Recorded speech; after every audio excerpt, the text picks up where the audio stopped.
बाजार इन दिनों अंग्रेजी में जूम कर रहा है और हिंदी में झूम रहा है।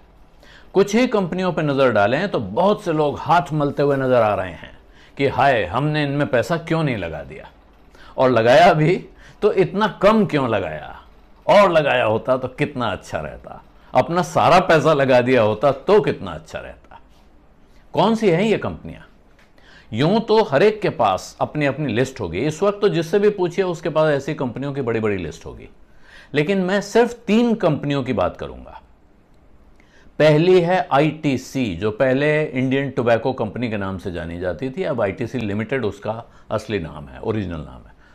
कई साल से लगभग पूरा बाजार इसका नाम ले लेकर आहें भर रहा था और बाजार में सबसे ज्यादा जोक्स और मीम्स इसी के नाम पर बनते थे कि आईटीसी है कि चलता नहीं, लाख दम लगा लो, 210-12 से ऊपर जाकर नहीं देता था, एक बार दो बार 220 से ऊपर भी गया तो फिर वापस।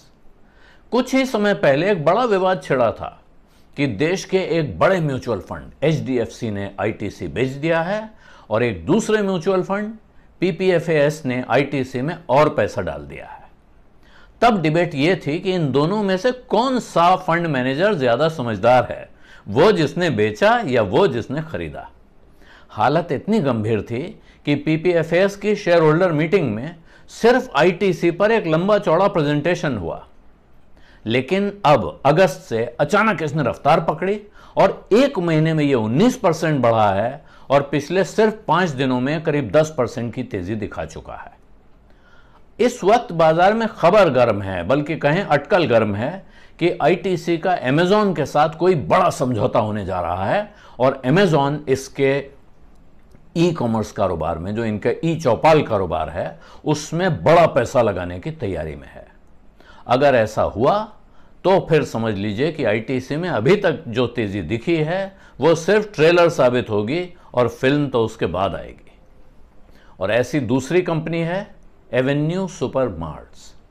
इसको आप डी मार्ट के नाम से ज्यादा जानते हैं, डी मार्ट स्टोर्स हैं इनके। इसके प्रोमोटर राधा किशन दमानी शेयर बाजार के दिग्गज निवेशकों में गिने जाते हैं, वैल्यू इन्वेस्टर कहलाते हैं। बड़ी बड़ी कंपनियों में पैसा लगा के छोड़ देते हैं, बरसों छोड़ के रखते हैं और उस पैसे को कई गुना करते हैं। और उनकी इस रिटेल चेन की खासियत यह है कि इनके स्टोर किराए की दुकानों में नहीं चलते, बल्कि कंपनी अपनी प्रॉपर्टी खरीद कर ही वहां अपना स्टोर खोलने में यकीन रखती है।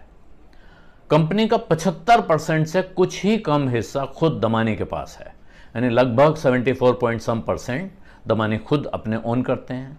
बचता है 25% से कुछ ऊपर। इसमें से 16% देसी विदेशी इंस्टीट्यूशंस के हाथों में है और बचे हुए सिर्फ 10% के आसपास शेयर ही बाजार में घूमते रहते हैं, जिनकी खरीद बिक्री से भाव ऊपर नीचे नहीं, ऊपर से ऊपर ही जाते रहते हैं।